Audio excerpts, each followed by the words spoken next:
दुरूद शरीफ पढ़ें।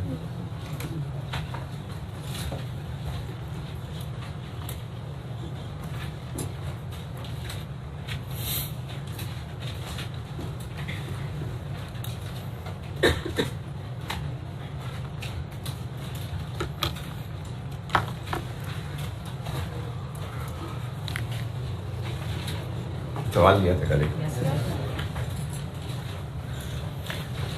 इसका जवाब तो यस ही होना चाहिए था। किया? Yes sir. ये जो पहली अमाउंट है ना 1 जुलाई 13 की, ये डाउन पेमेंट है, क्योंकि लीज करते साथ ही पैसे मिल गए तो ये डाउन पेमेंट है। और जीआरबी दी हुई है और यूजीआरबी का कुछ नहीं पता, तो फिर नहीं है। ये दो बातें थी इसमें बताने वाली, आपने बताएं, कुछ पूछना है तो पूछें। देख दोबारा बोल। हाँ सेम आंसर आता है, बिल्कुल वही आंसर आता है। हाँ हाँ पीवी ऑफ जेएल से चले, इसमें डिस्काउंटिंग करें तो वही 28 समथिंग .69 आता है। ठीक है भाई, कुछ नहीं पूछना जी। अच्छा मेरे ख्याल में तो मैंने अमेंड कर दी थी।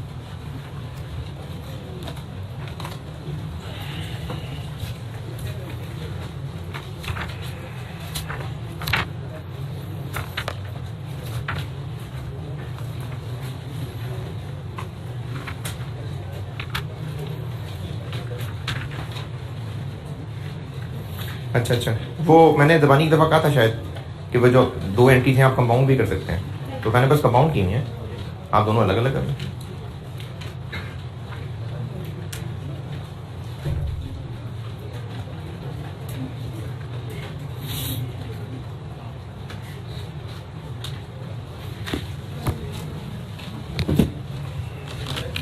क्वेश्चंस में आपको रेंटल खुद कैलकुलेट करना पड़ सकता है।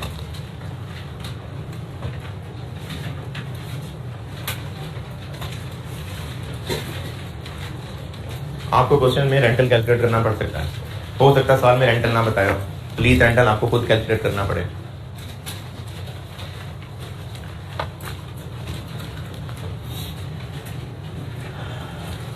NIL is equal to PV of GIL।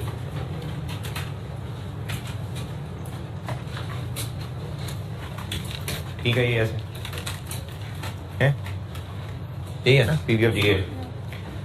अगर रेंटल नहीं पता तो डिस्काउंटिंग करके तो फिर NIL नहीं निकाल सकते। अगर रेंटल की अमाउंट नहीं पता तो डिस्काउंटिंग तो नहीं कर सकते। NIL का दूसरा रास्ता तो fair value of asset plus IDC is equal to PV of GIL। अब PV of GIL को भी और खोल लेते हैं, डाउन पेमेंट है। और सबसे पहले मैंने किसी सवाल में नहीं डाला था, यहाँ बता देता हूँ, लीज इंसेंटिव है तो वो माइनस आ जाएगा, है ना। लीज इंसेंटिव रेंटल में से माइनस किया था। फिर इसके अलावा रेंटल्स हैं तो उनकी डिस्काउंटिंग हो जाएगी।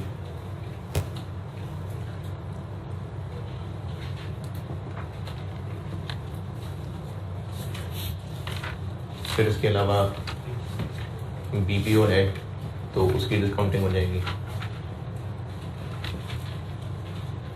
या फिर एसेट वापस आना है तो इसकी डिस्काउंटिंग हो जाएगी।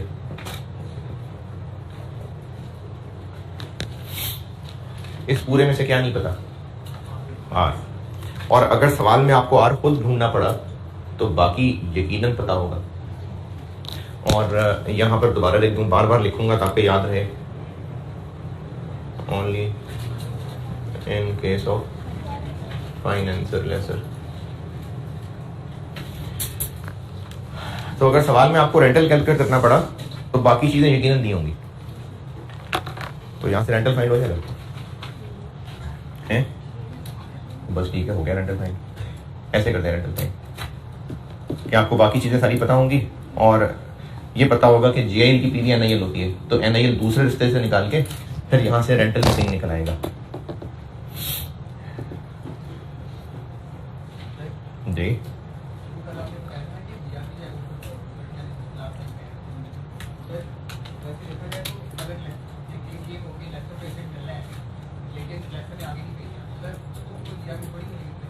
जीआरबी लीज पेमेंट की डेफिनेशन का हिस्सा है ना।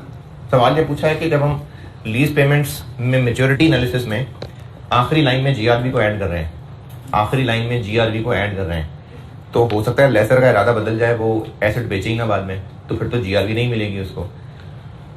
तो जीआरबी चूंकि लीज पेमेंट की डेफिनेशन का हिस्सा है ना, इसलिए हमें मेच्योरिटी एनालिसिस में वो लीज पेमेंट्स में मिलाना पड़ेगा। बेचना है नहीं बेचना, लीज पेमेंट्स की डेफिनेशन का हिस्सा है ना, तो फिर मेच्योरिटी एनालिसिस में आएगा। क्योंकि जब आईएएस ने इसको डेफिनेशन में शामिल कर दिया तो हम कैसे निकालें, तो इस वजह से लिखना पड़ रहा। सवाल लिखें।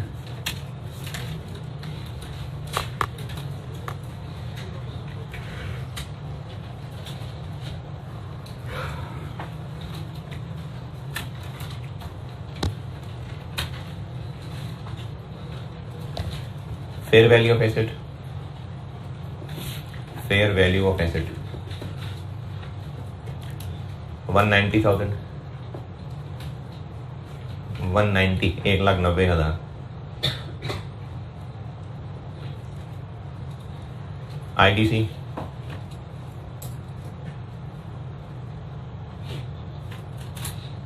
7,000, 7,000। लीज टर्म 5 साल, 5 years। इम्प्लिसिट रेट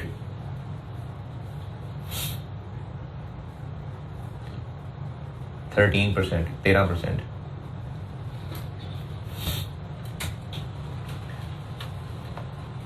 अच्छा, अब जो तीसरा टेस्ट होगा ना, उसमें ये लेसर है, फाइनेंस लीज, फाइनेंशियल लेसर सारा।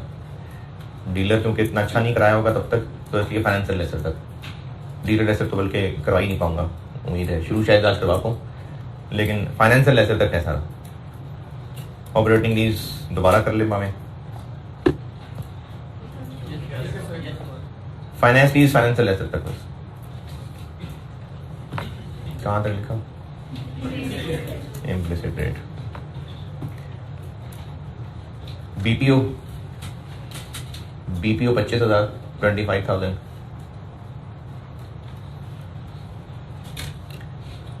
Lease incentive, lease incentive 3,000, 3,000।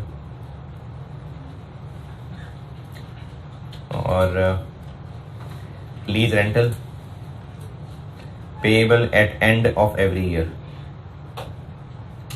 Lease rental है payable at end of every year. बताएं कितना? डाउन पेमेंट नहीं है तो नहीं है। डाउन पेमेंट होती तो बता देते, नहीं है तो नहीं है।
Five 3,005।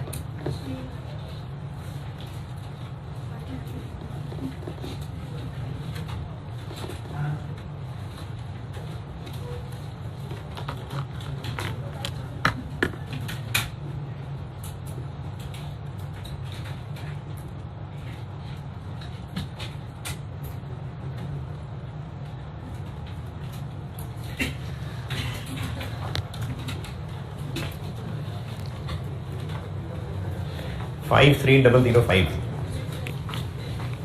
Fair value 190,000.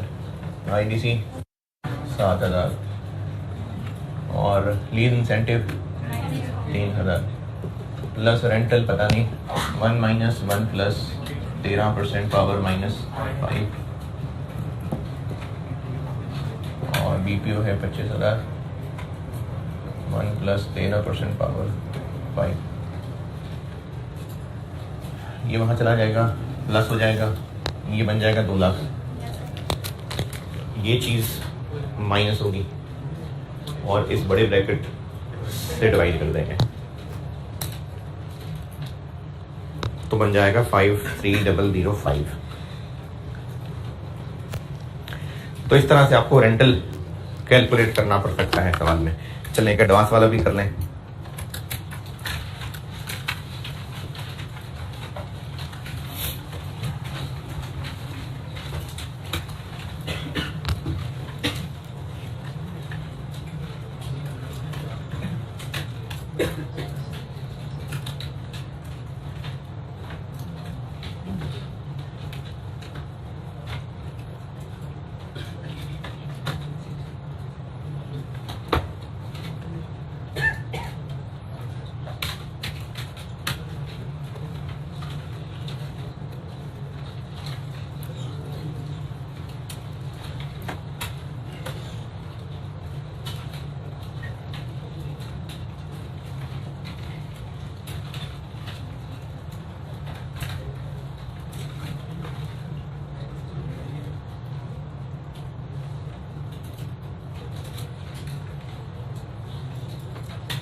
Lease term 3 साल. एक सवाल और एडवांस वाला कर लेते हैं.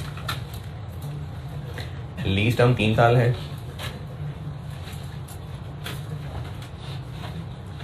Fair value of asset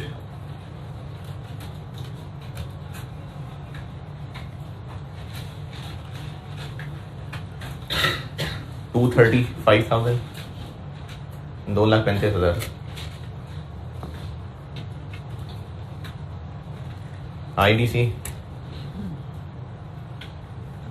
5,000 5,000. Implicit rate 10%.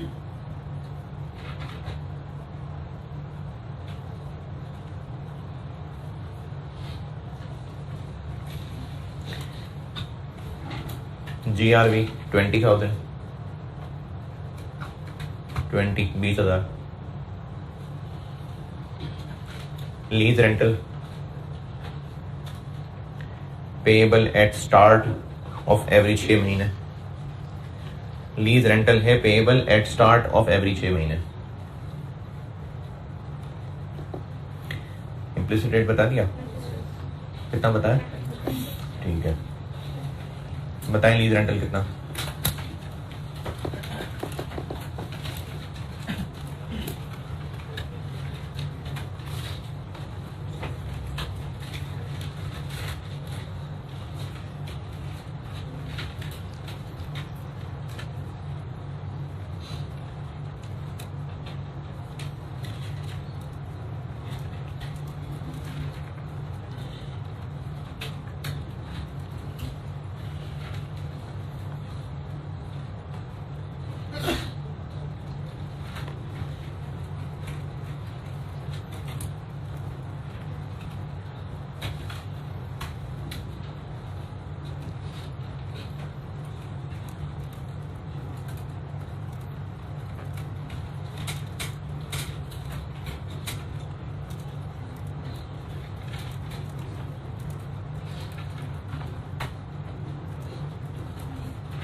Four to 4,2 करीब करीब है वैसे. हाँ 4,213 4,213.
फेयर वैल्यू कितनी 235 प्लस 5 है 5 और एक रेंटल एज इट इज और बाकी रेंटल्स के लिए 1 माइनस 1 प्लस 5% पावर माइनस 5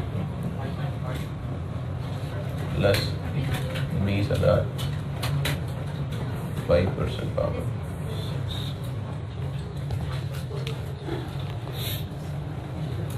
अच्छा इसमें तो 2 और मिसिंग है, कौन सा वाला निकालें? हैं एक ही है इसको आप कॉमन ले लें अगर तो ये बन जाएगा 1 प्लस इसमें से वो माइनस हो जाएगा और ये ब्रैकेट डिवाइड कर देगा 20 क्या चीज मुझे बात नहीं समझ आई आपकी। हाँ नहीं, हम यहाँ पर इस सवाल के अंदर डिस्काउंटिंग पीरियड 6 महीने ले रहे हैं ना, 6 महीने लिए ना हमने।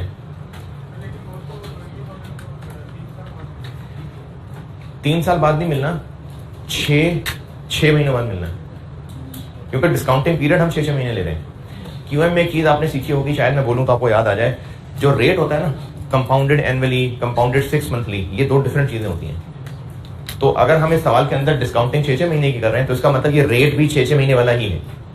तो इसलिए फिर बेशक सिंगल अमाउंट डिस्काउंटिंग करनी है, वो भी 6 महीने के हिसाब से करनी है।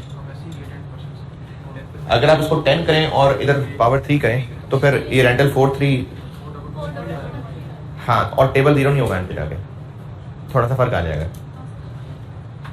आ जाएगा। तो इसलिए डिस्काउंटिंग अगर हम 6 महीने की कर रहे हैं तो फिर 6 महीने की डिस्काउंटिंग कर रहे हैं, क्योंकि अगर आप कुछ डिस्काउंटिंग 6 महीने की करेंगे, कुछ साल की करेंगे, तो वो तो रेट फिर सही नहीं है ना, क्योंकि रेट या तो कंपाउंडेड सेमी एनुअली होगा, या कंपाउंडेड एनुअली होगा, या कंपाउंडेड क्वार्टरली होगा।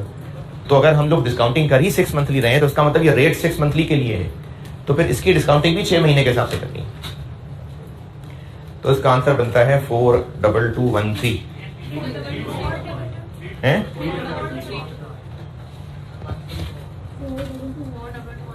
42213 बनता है भाई।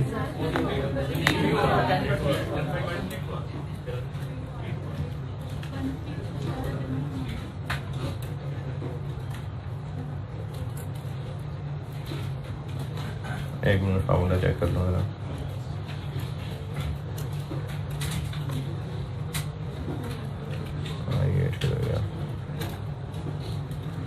I6 है जी, एक minute.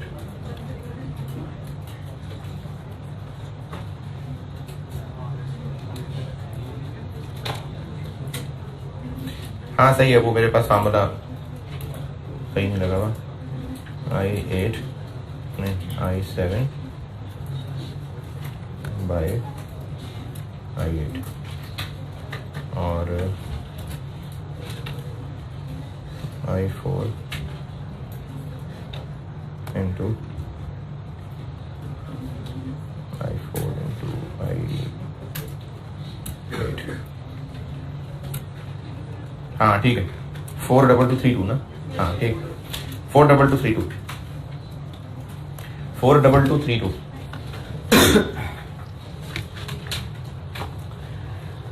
Rental calculation done.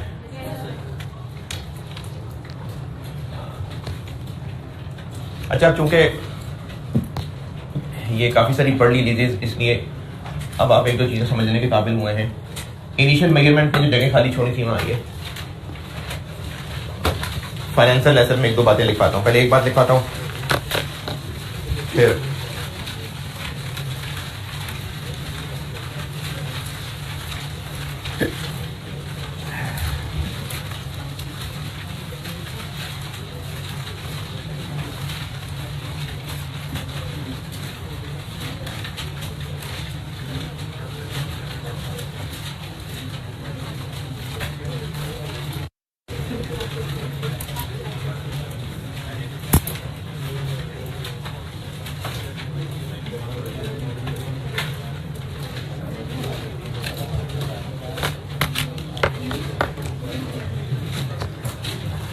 Financial lesson में पॉइंट नंबर 1 क्या लिखा था? और उसमें एंट्री लिखी थी रिसीवेबल डेबिट और कैश क्रेडिट, और ये दोनों किस अमाउंट से थे?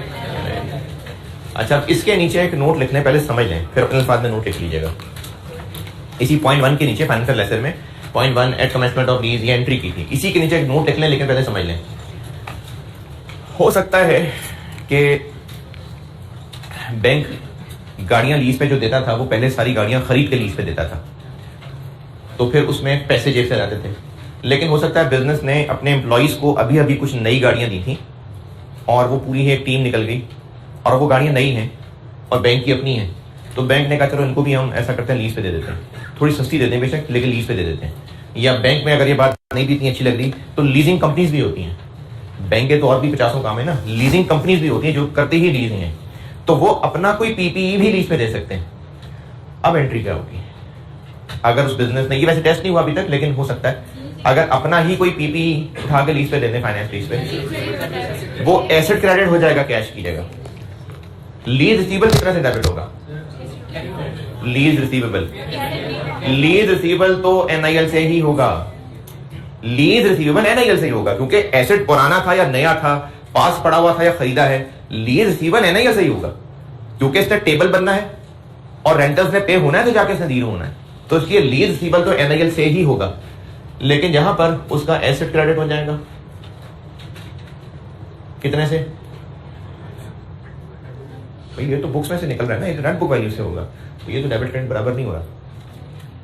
तो ये ऐसे ही है जैसे वो एसेट बेच रहा है, नहीं अनअर्न्ड नहीं, ये एसेट उसकी बुक्स में था, अब वो ये एसेट लेसी को दे रहा है, तो एसेट निकल गया बुक्स में से, तो जब निकलेगा तो उस पर प्रॉफिट या लॉस होगा। तो अब जो डिफरेंस है वो प्रॉफिट या लॉस ऑन डिस्पोजल होगा। ये बात दोबारा सुने, अगर लेसर जो एसेट फाइनेंस लीज पे दे रहा है, ये मैं फाइनेंशियल लेसर के पॉइंट 1 के नीचे बता रहा हूं एक नोट, अगर वो अपने ही एसेट्स में से कोई फाइनेंस लीज पे दे रहा है तो फिर कैश नहीं क्रेडिट हो रहा होगा, फिर उसका वो एसेट पीपी क्रेडिट हो रहा होगा नेट बुक वैल्यू से, है ना। और फिर इस एंट्री में जो डिफरेंस होगा वो प्रॉफिट या लॉस ऑन डिस्पोजल होगा। जी नहीं, इन्वेंट्री नहीं, वो बेचते नहीं है, वो लीज पे देते हैं। इन्वेंट्री तो बेचने वाली चीज होती है ना। हाँ हाँ, नहीं, लीजिंग कंपनीज जो है ना वो चीजें खरीद के नहीं रखते हैं। जो बैंक ने गाड़ियां लीज पे देनी थी, तो बैंक का तो एक फंक्शन है लीज, बैंक के और भी बहुत सारे काम है, लीजिंग कंपनी का काम ही बस लीजिंग करना होता है। तो नहीं, मैं भी वही कह रहा हूं कि वो लीज करते हैं, वो बेचते नहीं है, उन्होंने स्टोर में गाड़ियां नहीं रखी होती हैं, वो तो जो लेसी आएगा उसको जो एसेट चाहिए होगा फिर वो अरेंज करके कहीं से देंगे, तो वो भी फाइनेंशियल लेसर वाला ही काम कर रहे होती हैं लीजिंग कंपनीज। लेकिन अगर उनके पास कोई एसेट पड़ा हुआ था जो खुद यूज करते थे और अब वो भी लीज पे दे रहे हैं, तो क्या होगा ये बता रहा हूं। अदरवाइज लीजिंग कंपनीज भी फाइनेंशियल लेसर ही हैं और उनकी भी एंट्री वही कैश क्रेडिट हुआ करती है। ये तो मैंने एक बड़ा एक्सेप्शनल सिनेरियो बताया कि अगर लेसर अपने पास कोई पड़ा हुआ उसका पीपी वो लीज पे दे दे, तो ये नॉर्मल काम नहीं है। ये एग्जाम क्वेश्चन में नहीं नजर आया अभी तक, ऐसी सोचा था या शायद किसी ने पूछा था तो मैंने फिर उसके लिए नोट बनाया था। ये मैं तब बात कर रहा हूं अगर फाइनेंशियल एसेट में ही नोट है तो क्या, अगर फाइनेंशियल एसेट तो क्या लिखना है, अगर लेसर अपना ही कोई पड़ा हुआ एसेट जो उसकी बुक्स में एसपीपी था वो अगर लीज पे दे रहा है तो फिर लीज रिसीवेबल तो एनआईएल पे डेबिट होगा, वो एसेट अपनी बुक वैल्यू पे क्रेडिट होगा, और जो डिफरेंस है वो प्रॉफिट या लॉस ऑन डिस्पोजल होगा। अब इसको आप अपने अल्फाज में खुद ही लिख लें नोट। जी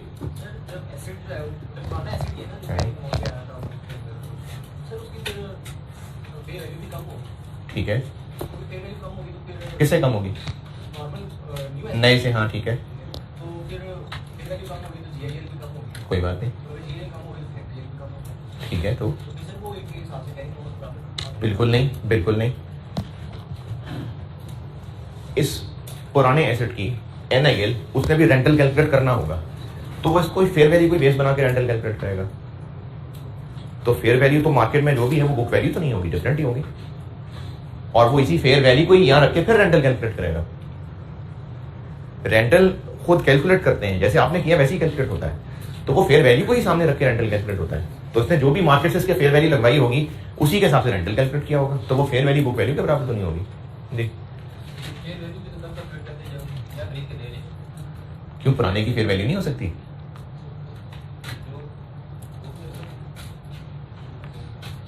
पुराने, अच्छा लीज छोड़ें, वैसे ही IS 16 कोई PPE बेचना है तो बुक वैल्यू पे बेचेंगे नहीं ना, मार्केट में बेचेंगे ना जाके। तो वैसे भी बेचना हो तो मार्केट में बेचते हैं, तो अगर ये लीज पे दे रहे होंगे तो भी इसकी कोई ना कोई मार्केट वैल्यू तो होगी, तो वही NIL होगी। जी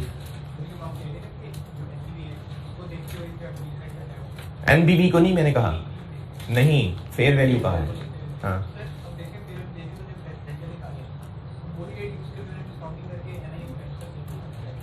हाँ,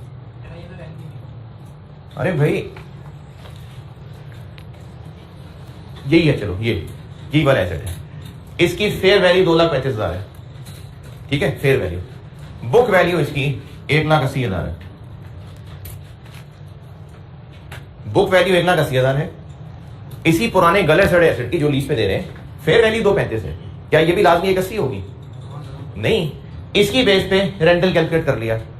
अब GIL चाहे ऐसे देखें 2,40 है, चाहे डिस्काउंटिंग कर लें 2,40 है, लीज रिसीवेबल 2,40 से डेबिट होगा, एसेट 1,80 से क्रेडिट होगा, और बाकी जो है वो प्रॉफिट एंड डिस्पोजल होगा। NIL को बुक वैल्यू के बराबर क्यों लाना जरूरी है? नहीं, क्यों सेम है? बिल्कुल सेम नहीं है। नेट बुक वैल्यू जो हमारी बुक्स में मौजूद है, फेयर वैल्यू जो मार्केट में रेट चल रहा है, तो ये तो बिल्कुल सेम नहीं है। तो अगर फाइनेंशियल एसेट के पास पड़ा हुआ एसेट था और वो उसको लीज पे दे रहा है, तो कैश क्रेडिट की बजाय, फर्क ये पड़ा कि कैश क्रेडिट की बजाय वो एसेट क्रेडिट हो जाएगा, और चूंकि अमाउंट फर्क होगी तो प्रॉफिट या लॉस ऑन डिस्पोजल आ जाएगा। ये उस पॉइंट 1 के नीचे एक नोट लिखने को कहा है जी।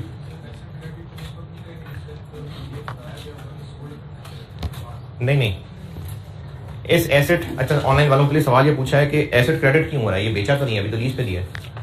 फाइनेंस लीज में एसेट के रिस्क एंड रिवॉर्ड्स का मालिक कौन है? लेसी, लेसर नहीं है ना, पहले था अब नहीं रहा। अगर लेसर रिस्क एंड रिवॉर्ड का मालिक हुआ करता तो फिर नई गाड़ी खरीद के जो लीज पे दे रहा है फिर वो उस गाड़ी को भी डेबिट किया करता ना, होता तो उसका ओनर ही है, लेकिन वो नहीं करता नई गाड़ी को डेबिट, क्योंकि उसके रिस्क एंड रिवॉर्ड्स का मालिक ही लेसी होता है। तो इसलिए जो गाड़ी उसके पास पहले से बुक्स में थी, पहले वो उसी की गाड़ी थी, अब फाइनेंस लीज पे देने की वजह से उस गाड़ी के रिस्क एंड रिवॉर्ड्स का मालिक लेसी है, तो इसका एसेट कहने का हक नहीं रहा, इसलिए एसेट क्रेडिट कर देगा। रिस्क एंड रिवॉर्ड इसके नहीं रहे हो, जिस वजह से नई गाड़ी को खरीद के लीज पे देने वो गाड़ी डेबिट नहीं कर रहा, इसी वजह से इस पुरानी गाड़ी को भी बुक्स में से निकालेगा फिर, क्योंकि रिस्क एंड रिवॉर्ड उसके नहीं रहे।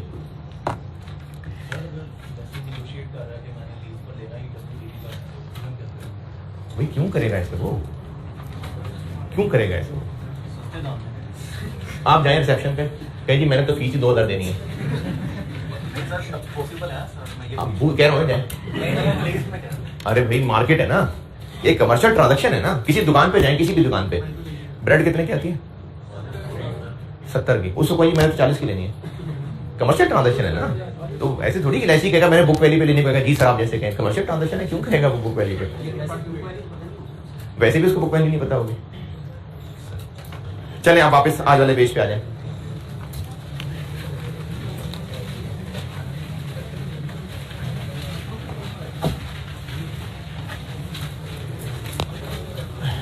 अच्छा अभी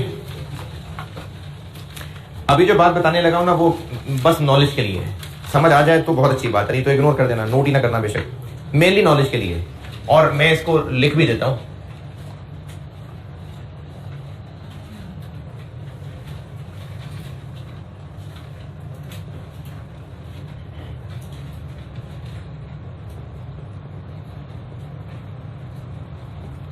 क्योंकि वो जो हाँ इनिशियल में मैंने आपको एक पॉइंट और लिखवाना है ना, तो वो समझा रहा हूं, लिखवा तो देता हूं, बस समझा रहा हूं, और ये मैं सिर्फ नॉलेज के लिए बता रहा हूं। इसलिए अगर कोई इसको बाद में रिवाइज करने में इंटरेस्टेड ना हो तो ना हो, बेशक पेज फाड़ देना, कोई मसला नहीं। ऑपरेटिंग लीज में आईडीसी की ट्रीटमेंट क्या होती थी? ऑपरेटिंग लीज में आईडीसी की ट्रीटमेंट पीपी में शामिल कर देते थे और ओवर द पीरियड एक्सपेंस बनाता था, क्योंकि वो उसका बहरल खर्चा था। फॉरेन एक्सपेंस क्यों नहीं बना देता था? ओवर द लीज टर्म क्यों? क्योंकि उससे फायदा जो हासिल हो रहा है वो रेंट इनकम है, जो ओवर लीज टर्म इनकम बन रही है, तो इसको भी मैच करना चाहिए। फाइनेंसर लेसर भी आईडीसी पे कर रहा होगा। फाइनेंसर लेसर क्या इनकम कमा रहा है? Interest income. तो इसको आईडीसी के साथ क्या सलूक करना चाहिए? है मैचिंग करनी चाहिए ना। वो रेंट इनकम से मैचिंग कर रहा था, जिस पैटर्न से रेंट इनकम बन रही थी, उसी पैटर्न से वो को एक्सपेंस बना रहा था। यहां पर किससे मैच करना चाहिए? इंटरेस्ट इनकम से। तो जिस पैटर्न से इंटरेस्ट इनकम बन रही है, उसी पैटर्न से फिर ये आईडीसी को एक्सपेंस बनाएगा। लेकिन इंटरेस्ट इनकम तो एक टेबल से बन रही है, तो फिर ये उस आईडीसी को उस टेबल में कैसे एडजस्ट करेगा, वो सवाल से सिखाता हूं। एक सवाल लिखें जी। लेकिन इनकम तो वो इंटरेस्ट को ही कह रहा है ना, अपनी पीएनएल में तो इंटरेस्ट इनकम ही लेके जा रहा है, तो इसलिए इनकम के साथ मैच करना है आईडीसी को। अब वो मैच कैसे करना है, ये सवाल के साथ सिखाता हूं।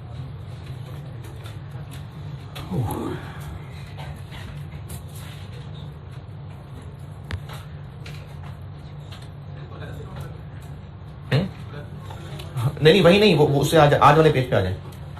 वो जो इनिशियल मेजरमेंट वाली जगह है ना, वहां पर मैंने एक नोट लिखवाना है। वो जो लिखवाऊंगा उसका मतलब क्या होगा, वो ये समझा रहा हूं। अगर ये समझ आता है तो अच्छी बात है, नहीं तो करना तो भैया जो नोट लिखवाऊंगा।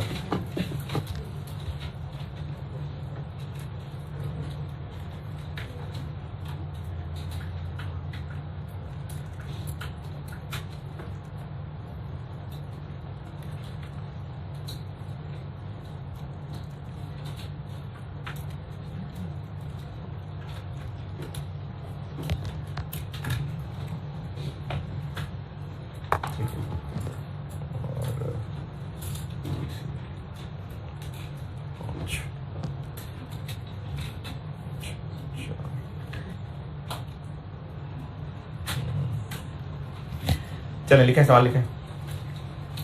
दो सवालों से, छोटे छोटे सवालों से 3 साल रखूंगा लीस्ट नंबर। 2 सवालों से मैं आपको ना इसका कॉन्सेप्ट समझाने लगा हूं कि आईडीसी की ट्रीटमेंट होती क्या है। उसका सिर्फ रीजन बता रहा हूं, लॉजिक, बस सिर्फ नॉलेज के लिए। आपने क्या करना है वो भी बता देता हूं, यानी एग्जाम में स्टूडेंट ने क्या करना है वो भी बता देता हूं।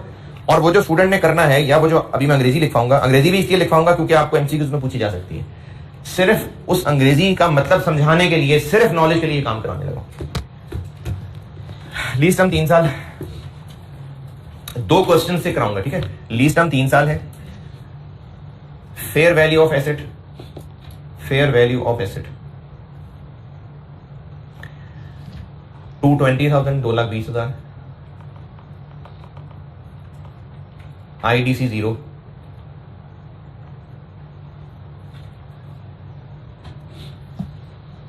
Implicit rate 15%, 15%।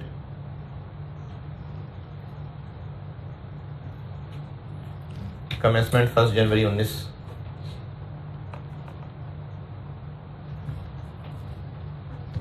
First January 19। और लीज रेंटल है 96,355, 96,355, payable at end of every year. 96,355 payable at end of every year. Lease कैजुअल बना दें जल्दी से, तो 2-4 रुपए का फर्क हो तो आखिरी इंटरेस्ट में एडजस्ट कर देना और 0 कर देना टेबल। लीज कैजुअल बना दीजिए।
हाँ भाई 3 लाइनें बनानी थी, हो गया 0। अगला सवाल लिखें। अगला सवाल, उसमें लीस्ट टर्म, अगला सवाल सेम है, 2 चीजें चेंज करूंगा, आईडीसी चेंज करूंगा और इम्प्लिसिट ट्रेड चेंज करूंगा, बाकी चीजें वही हैं। पिछले सवाल का स्केड्यूल बन गया पूरा। दूसरे सवाल में सब वही है, मैं इम्प्लिसिट रेट और आईडीसी चेंज करूंगा।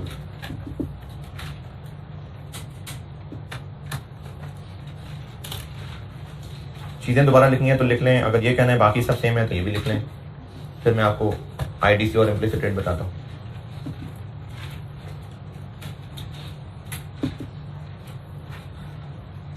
आईडीसी 4000, आईडीसी 4000 रुपए और इम्प्लिसिट रेट 13.92%, 13.92, 13.92, 13.92%। आईडीसी बताया है मैंने 4000 और इम्प्लिसिट रेट बताया है 13.92%। अच्छा, पहले इससे पहले सवाल की बात करते हैं। टेबल स्टार्ट कितने से किया है? 220। आप रेंटल्स की डिस्काउंटिंग करके देखते, वो भी 220 आ रहा था। फेयर वैल्यू प्लस आईडीसी, वो भी 220 ही आ रहा था। तो दोनों तरीकों से 220 आ रहा था। तो आप 220 से शुरू करें, टेबल 0 ही होगा, 2-4 रुपए का शायद फर्क हो, या नहीं था? नहीं था। तो पहला टेबल सबसे 0 हो गया। सच्ची से जी कहीं फंसे में तो पूछ लिया करें।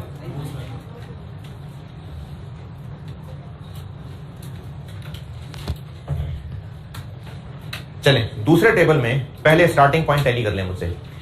एनआईएल दोनों तरीकों से निकाल के देखें, फेयर वैल्यू प्लस आईडीसी और पीवी ऑफ जेएल दोनों तरीकों से देखें। फेयर वैल्यू प्लस आईडीसी कितना? 224, क्योंकि फेयर वैल्यू 220 है, आईडीसी 4000 है। तो फेयर वैल्यू प्लस आईडीसी वाले तरीके से 224,000, पीवी ऑफ जेआईएल वाले तरीके से आए 224 ही है। तो टेबल 224 से शुरू करें और अब बनाएं टेबल पूरा। अब दूसरे सवाल में एनआईएल 224 हो गया है। बेशक फेयर वैल्यू प्लस आईडीसी करके देखें तो भी 224 बनता है, और चाहे तो पीवी ऑफ जेआईएल करें अब तो भी वो 224 बन रहा है।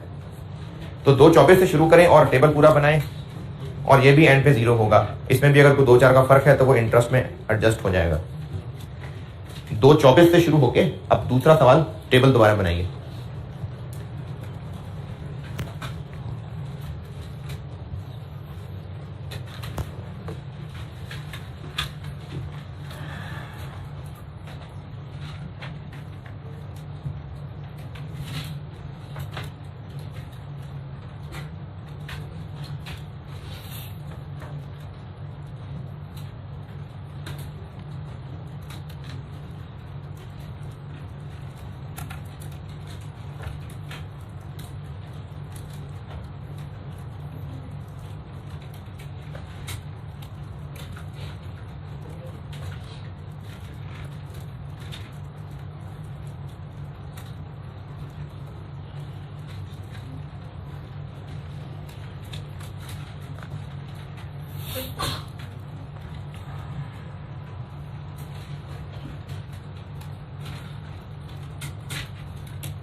जी बन गया, 0 हो गया। अच्छा, अब एक काम करें कि आप दोनों टेबल्स में इंटरेस्ट कॉलम का टोटल करें।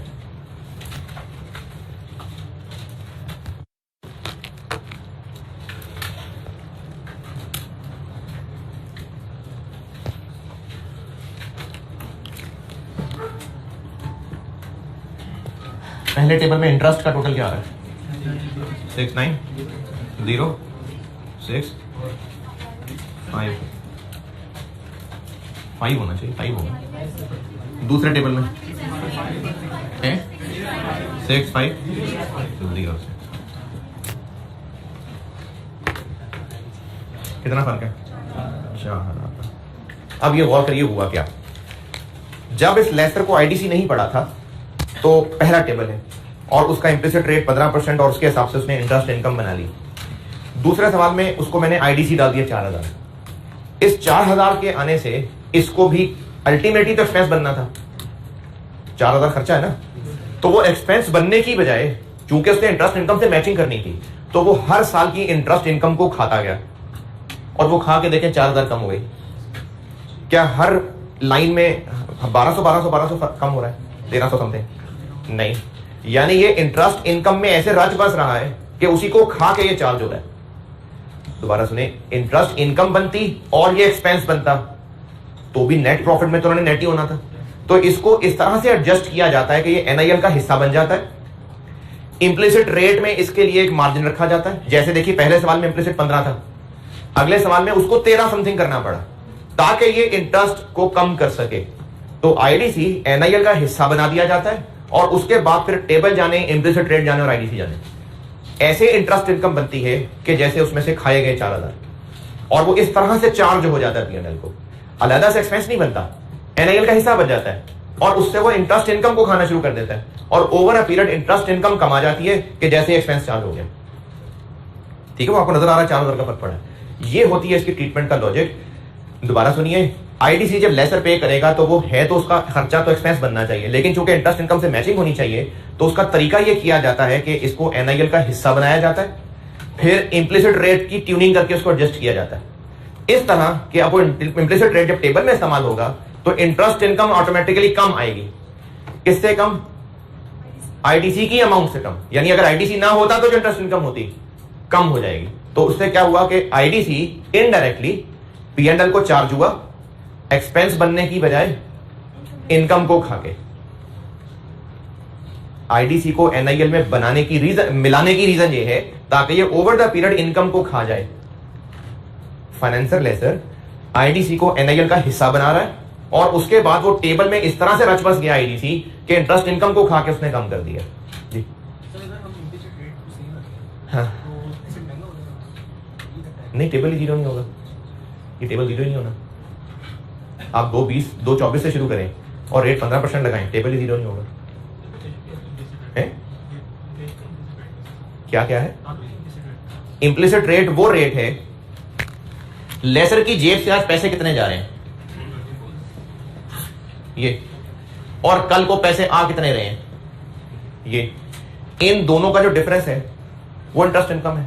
इंप्लिसिट रेट ऐसा रेट है जो इनके दरमियान डिफरेंस को फैला देता है ईयर्स में। ये जादू कर रहा है इंप्लिसिट रेट। लेसर की कमाई इन दोनों का डिफरेंस ही है ना, एनआईएल और जीआईएल का डिफरेंस ही वो कमा रहा है। तो इंप्लिसिट रेट एक ऐसा जादुई रेट है जो इस डिफरेंस को, जैसे अगर ये बनता है 220 या 224, ये बनते हैं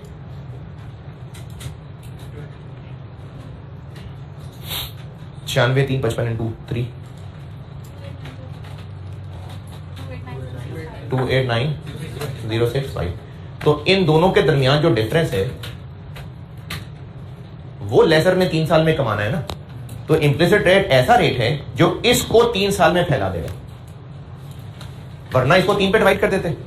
तो इंप्लिसिट रेट वो रेट है जो इसको 3 साल पे फैला देगा और ऐसे फैलाएगा कि टेबल देखने वाले को नजर आएगा कि बचे हुए बैलेंस पे हर साल एक रेट लग के इनकम बन रही है। ये मैंने अंग्रेजी लिखाई थी आपको सब्सिक्वेंट मेजरमेंट में।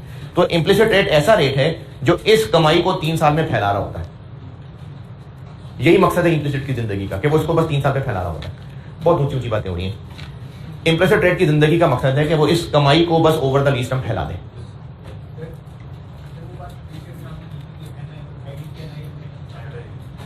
आईडीसी लेसर आईडीसी का ट्रीटमेंट क्या करेगा? ट्रीटमेंट ये करेगा जो आपने स्टूडेंट ने क्या करना है, स्टूडेंट ने एनएल का हिस्सा बनाना है उसको, जैसे आपने दूसरे साल में बनाया, उसके बाद भूल जाना है आईडीसी को, टेबल जाने इम्प्लिसिट रेट जाने, आपने सिर्फ शुरू में एनआईएल का हिस्सा बनाना।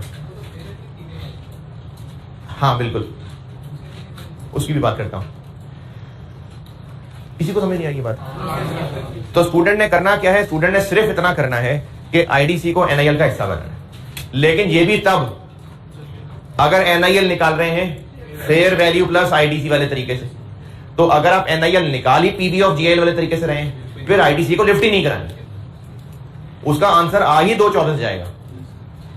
इसकी अंग्रेजी लिखा देता हूं, पहले समझ लें। फाइनेंशियल लेसर के सवाल में आईडीसी का टोटल काम स्टूडेंट ने जो करना है वो ये है कि अगर उसने एनआईएल फेयर वैल्यू वाले तरीके से निकालनी है तो फिर फेयर वैल्यू प्लस आईडीसी करेगा, और अगर उसने एनआईएल जीआईएल की पीवी करके निकालनी है तो आईडीसी को लिफ्ट ही नहीं करवानी, देखना, नजर उठा के नहीं देखना आईडीसी की तरफ। फाइनेंशियल लेसर के सवाल में आईडीसी एनआईएल का हिस्सा बनना है अगर फेयर वैल्यू प्लस आईडीसी वाले तरीके से चल रहा है तो, और अगर पीवी और जीआईएल वाले तरीके से आ रहा है फिर कुछ भी नहीं करना आईडीसी को। अब ये सारी अंग्रेजी लिख पाता हूं, चले आए इनिशियल मेजरमेंट वाले पेजेस पे आए।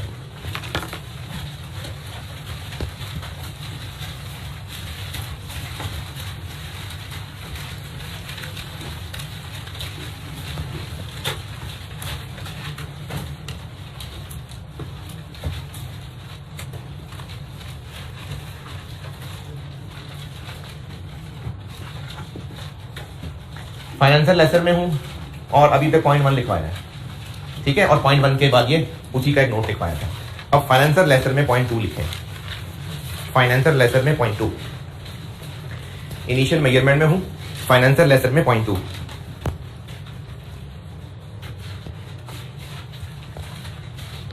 IDC incurred by lessor, IDC incurred by laser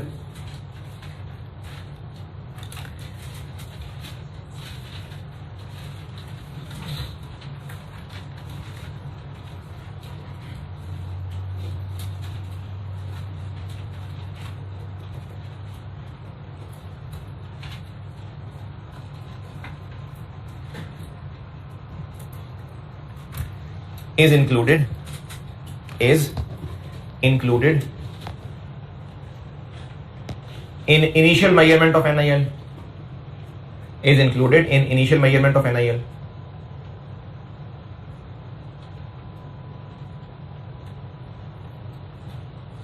and is charged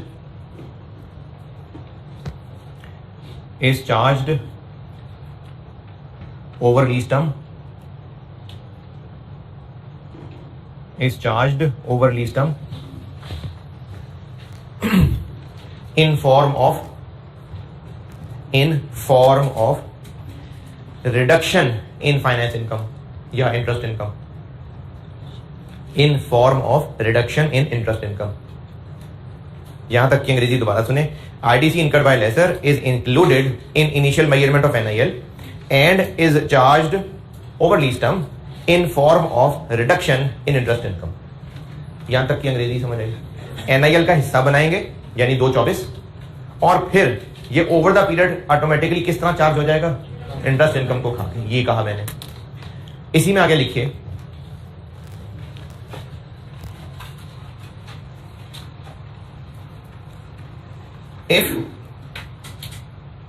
if NIL is determined, if NIL is determined by discounting GIL,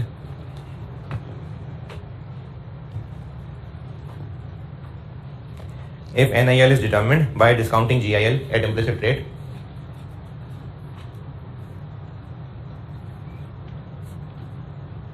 then ignore IDC. फिर आईडीसी को आपने इग्नोर कर देना है। क्यों इग्नोर कर देना है? क्योंकि पीवी ऑफ जीआईएल ऑटोमेटिकली 2/24 ही निकलेगी, तो फिर उसमें दोबारा से थोड़ी 4000 ऐड कर देंगे। और ये चीज एग्जाम में टेस्ट हो चुकी कि आईडीसी दिया भी हुआ था और निकाल ली उसमें पीवी ऑफ जीआईएल का रास्ता था, तो कुछ जज्बाती लोगों ने उसको फिर से ऐड कर दिया होगा।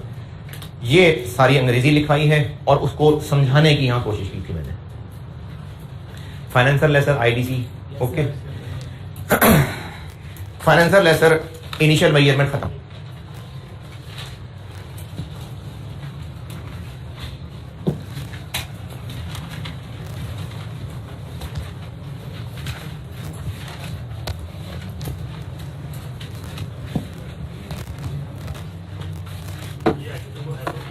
है जी, क्या कह रहे हैं? अरे इतनी लंबी कहानी सुना दी यार। आईडीसी को इनकम स्टेटमेंट में एक्सपेंस बनाऊंगा? हैं? नहीं, क्यों भाई? हो गया ना, इंटरेस्ट इनकम को खा गया वो, उसी के अंदर एडजस्ट हो गया। बालादा से एक्सपेंस नहीं बनाना है उसको। इम्प्लिसिट रेट कैलकुलेट सवाल में करना पड़ सकता है, हुआ है एक दफा सवाल टेस्ट, पढ़ सकता है, वो सिखा देता हूं। फिर फाइनेंशियल लेसर बिल्कुल खत्म, फिर मैं मंडे को इंशाल्लाह डीलर मैन्युफैक्चरर कराऊंगा। अभी मैं आपको इम्प्लिसिट रेट निकालना सिखाता हूं।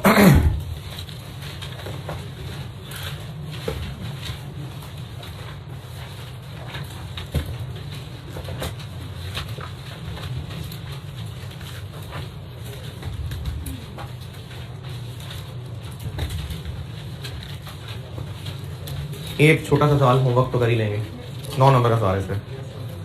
Question 13, question number 13। इसमें यही पॉइंट टेस्ट हुआ था कि NIL PV ऑफ GIL करके निकाल रहे थे, लेकिन सवाल में IDC भी दिया हुआ था, तो कुछ बच्चे फिर भी उसको साथ ऐड कर गए। क्वेश्चन नंबर 13 है autumn 18, page 334, Goa leasing limited, page 334, question number 13, autumn 2018। ठीक है, ये एक सवाल होमवर्क है। इम्प्लिसिट रेट आपको सवाल में उम्मीद तो है कि दिया होगा, और दिया भी होता है, लेकिन एक दफा हो चुका टेस्ट, इम्प्लिसिट रेट कैलकुलेट करना पड़ा, तो वो फिर से टेस्ट हो सकता है। इम्प्लिसिट रेट कैलकुलेट करना सीखते हैं।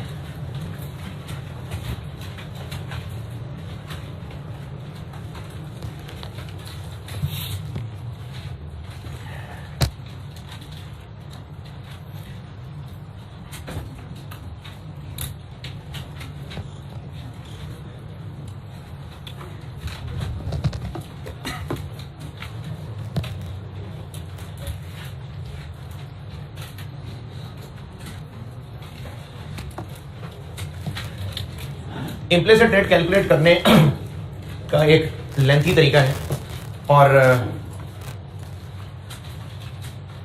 MFA पढ़ रहा है कोई? उसमें आप लोग ना एक कैलकुलेशन सीखेंगे, IRR, ये वो है। और जो लोग MFA भी नहीं पढ़ रहे, तो मैं फार्मूले की हद तक सिखा देता हूँ, बस फार्मूला है। नहीं, QM में आपने किया हुआ, लेकिन वो तो सीधा कैलकुलेटर पे किया होगा ना, ये काम नहीं किया होगा मेरे ख्याल में। आपने कैलकुलेटर के अंदर ही फिगर्स डाली होंगी, और उसी ने मिसिंग फिगर IRR निकाल दिया होगा। जो बात मैं बताने लगा हूं, ये मुझे नहीं लगता कि QM में आपने ऐसे किया होगा। तो इसलिए इस फार्मूले को बस फार्मूले की नियत से देखिएगा, ज्यादा कहानियों की जरूरत नहीं है। वो आप लोग बड़े होकर MFA में पढ़ लेंगे, या और बड़े होंगे तो BMD में पढ़ लेंगे। तो इम्प्लिसिट रेट निकालने का वो एक तरीका है, लेकिन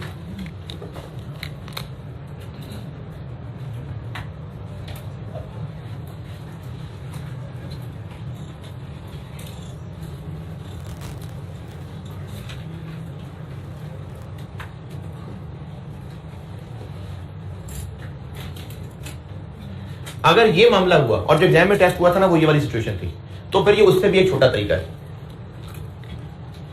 ये कहने का मेरा मकसद ये है कि डिस्काउंट करने वाली चीज सिर्फ रेंटल्स है, वरना हो सकता है डाउन पेमेंट भी हो, लेकिन रेंटल्स हैं बस जिन्होंने डिस्काउंट होने हैं। कोई BPO नहीं है, कोई GRB नहीं है। अगर इतना सिंपल क्वेश्चन हुआ, तो इम्प्लिसिट रेट निकालने का जो फार्मूला है वो बचा के हम एक छोटी सी कैलकुलेशन से इम्प्लिसिट रेट ढूंढ सकेंगे।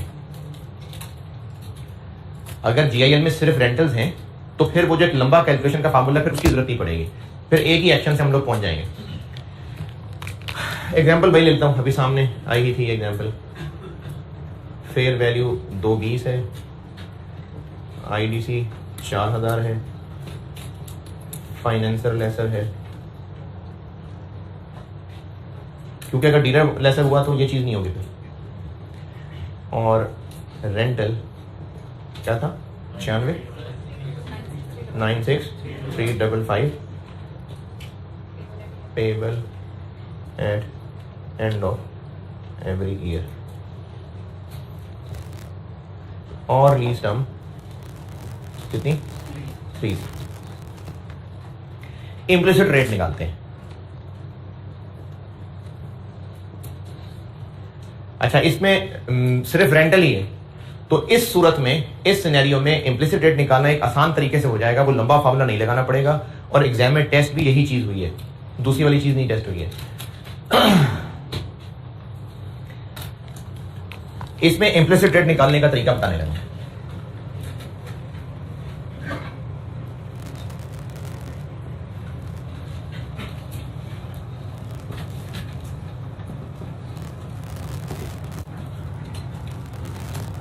अगर डाउन पेमेंट पे होती तो वो भी साथ एक अमाउंट आ जाती, उसमें डिस्काउंट नहीं होना होता, तो इसकी डाउन पेमेंट हो ना हो कोई इतना मसला नहीं है। अगर रेंटल है बस, यानी बीपीओ वगैरह नहीं है, तो फिर ये तरीका लगेगा। अगर बीपीओ वगैरह है तो फिर ये तरीका नहीं लगेगा, फिर वो लंबा तरीका ही लगेगा। रेंटल कितना है 1 प्लस पता नहीं -3 पता नहीं। कैलकुलेटर तो मिसिंग फिगर निकाल देगा, लेकिन अगर वो फंक्शन ना हो कैलकुलेटर के अंदर तो आप इसको सॉल्व नहीं कर सकते। यानी ऐसा नहीं हो सकता कि कॉमन ले लें, कुछ नहीं कर सकते। इसके लिए फिर अब एक हल बनाते हैं। आई नहीं पता तो ये ब्रैकेट सॉल्व नहीं हो सकता ना। चलें इसको इधर ले आए, इसको यहां ले आए। 224 डिवाइडेड बाय 96355 और इस बड़े ब्रैकेट को एक नाम दिया था मैंने, एनविटी फैक्टर। क्या है आंसर?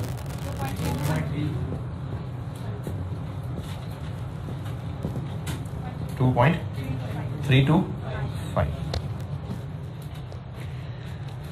एनविटी फैक्टर टेबल में ढूंढने के लिए दो चीजें चाहिए होती हैं। वो जो बुक के एंड पे टेबल है, एन चाहिए होता है और आई चाहिए होता है। एन पता है आपको कितना है? एन इसमें N3 है, आई नहीं पता ना। टेबल में जाएं, किताब के एंड पे आखिरी 2 पेजेस एनविटी टेबल के हैं। N3 में, N3 यानी 3 वाली लाइन में इसको ढूंढना शुरू करें। अगर एग्जैक्ट मिलता है तो ठीक है, नहीं तो करीब तरीन वाला भी चलेगा। किस रेट पे आ रहा है? 14% पे। ये इम्प्लिसिट रेट, और असल में भी देखें 13.92 था ना, 14 के करीब करीब था। तो इम्प्लिसिट रेट अगर रेंटल ही है बस, बीपीओ जीआर भी नहीं है, तो इम्प्लिसिट रेट निकालने का तरीका कि इसमें जो पता है उनको एक तरफ कर लें, तो जो इधर रह जाएगा वो एनविटी फैक्टर होगा। अब ऐसा करें कि एनविटी फैक्टर को अपने रेलिवेंट एन में टेबल में ढूंढें, जिस कॉलम में इससे करीब तरीन फिगर मिल गई उसी कॉलम का हेड इम्प्लिसिट रेट होगा। अच्छा, एग्जाम में जब ये टेस्ट हुआ था ना, तो फिर सवाल के अंदर इस टेबल में से N3 वाली लाइन कॉपी पेस्ट कर दी गई थी। जैसे आप देखिए क्वेश्चन 6 देखिए, पेज 332, 7 से जस्ट ऊपर 7 से, पेज 332 क्वेश्चन 7 की हेडिंग से जस्ट ऊपर देखें। ये कर दिया था उस सवाल के अंदर, पेज 332 क्वेश्चन 7 से जस्ट ऊपर। इस सवाल में ना इम्प्लिसिट रेट निकालना था, तो उन्होंने क्या किया कि जो भी रेलिवेंट एन था उसकी लाइन कॉपी करके पेपर में दे दी। तो अगर ये सवाल होता तो आपको 3 की लाइन कॉपी कर देते, तो उसमें से भी ढूंढ लेते। 14% वाली बात आई समझ? अच्छा, अब ये जो मैंने अब जहां ज़बानी बोली है बात आके, इसको नोट करके वो बात लिखें कि क्या यहां से क्या करना है, वो लिखें। फिर क्या करना है, इस नंबर से करीब तरीन इस लाइन में ढूंढना है एनविटी टेबल में, जिस कॉलम में मिल गया वो इम्प्लिसिट रेट।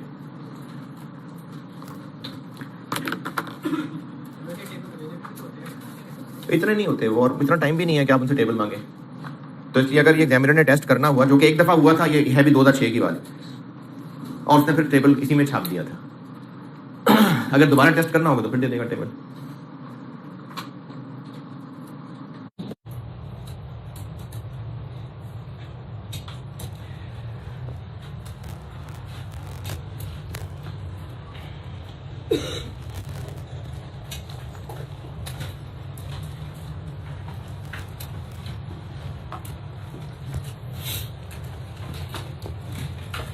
और एक इम्प्लिसिट रेट निकालने का लंबा तरीका है, उसका फिर मंडे को सही, और फिर मंडे को इंशाल्लाह डीलर मैन्युफैक्चरर पढ़ाता हूँ।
कल सुनाई थी कोई हदीस?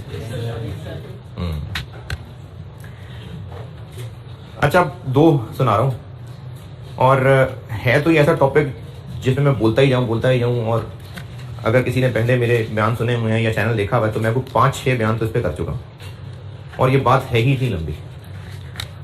ज़रूरी इसलिए है क्योंकि आप लोग जिस एज में हैं और जिस माहौल का हिस्सा हैं और जो इस वक्त हालात चल रहे हैं, चाहे जितना मर्जी आपको यहाँ बाहर लिखा नजर आ रहा है कि बॉयज़ एंड गर्ल्स अलाउड नहीं है इकट्ठे बैठे, है ना, राइज में है ना, बाकी कॉलेजेस में नहीं, लेकिन फिर भी ऐसे ऐसे वाक़यात सुनने को मिलते हैं, ऐसी ऐसी लोगों की परेशानियाँ डिस्कस होने में मिलती हैं जिसमें लिटरली बच्चों ने अपने अपने कैरियर बर्बाद कर लिए। ये मैं को इस दुनिया से बाहर की बात नहीं कर रहा, ये आपके माशरे की बात कर रहा हूँ जिनमें लड़के लड़कियाँ दोनों शामिल हैं। ये मैं उन बच्चों की बात कर रहा हूँ जो मुझसे अपनी परेशानी मशवरे पूछने आ चुके हैं कि अब क्या चलना है, तो कैरियर तो खराब हो रहा है, जिनमें लड़के लड़कियां दोनों शामिल हैं। बेशक वहां नोटिस लगाओ क्या नॉट अलाउड, तो जहां नहीं लगा होगा तो वहां तो डेफिनेटली चीजें होंगी। मैं इतना आप के साथ ये चीज बता सकता हूँ। वैसे तो बात बहुत लंबी है, लेकिन कोशिश यही है कि 2 हदीसों में इसको समेट लूं। ये जो बेटा इस वक्त आपकी एज है ना, और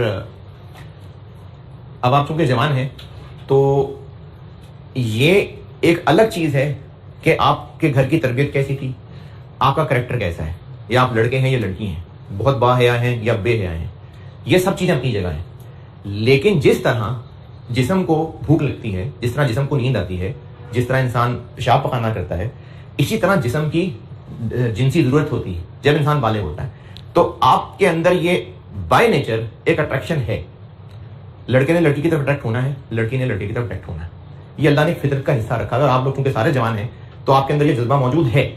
हाँ, आपकी हया, आपका ईमान, आपका अल्लाह से ताल्लुक, आपका अपने घर वालों का लिहाज, ये इन चीजों को जिस हद तक कंट्रोल रख पा रहा है वो कंट्रोल रखा जा रहा है, जज्बा मौजूद है अंदर। अल्लाह ने इसके लिए सिर्फ और सिर्फ एक ही हलाल रिश्ता रखा है, वो निकाह है।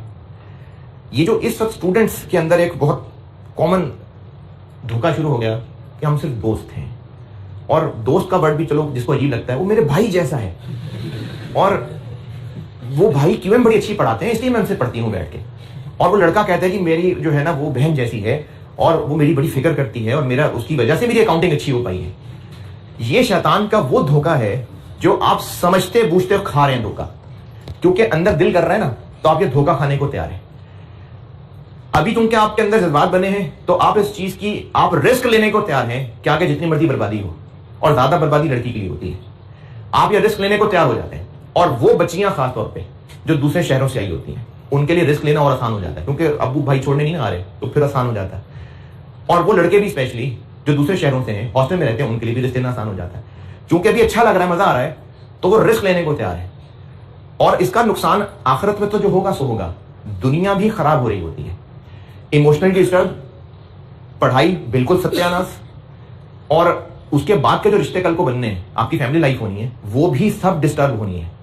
और मैं बॉयज से इस बात को पूछता हूं, आप बिल्कुल ईमानदारी से इस बात का जवाब दीजिएगा, खासतौर पे वो बॉयज जो इसको बहुत नॉर्मल चीज समझते हैं। दोस्त है सर, क्या आप बड़े हो जाए, क्या बच्चों वाली बातें कर रहे हैं, तो ग्रो मैन क्या कर रहे हैं आप।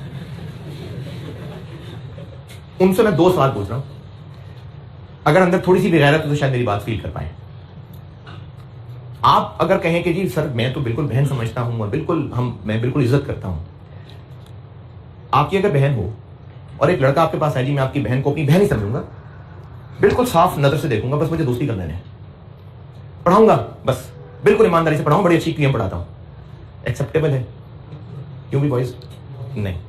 दूसरा सवाल, अभी चूंकि आप उस फेज में आए नहीं कि आपको भी शायद इसको महसूस करना मुश्किल हो, आपको कल ये बात आपके नॉलेज में आना कि आपकी जो बीवी बनी वो स्टूडेंट लाइफ में बहुत सारे लड़कों से पढ़ा करती थी, भाई समझती थी भाई, लेकिन बहुत सारे लड़कों के साथ उठती बैठती थी और पढ़ती थी उनसे।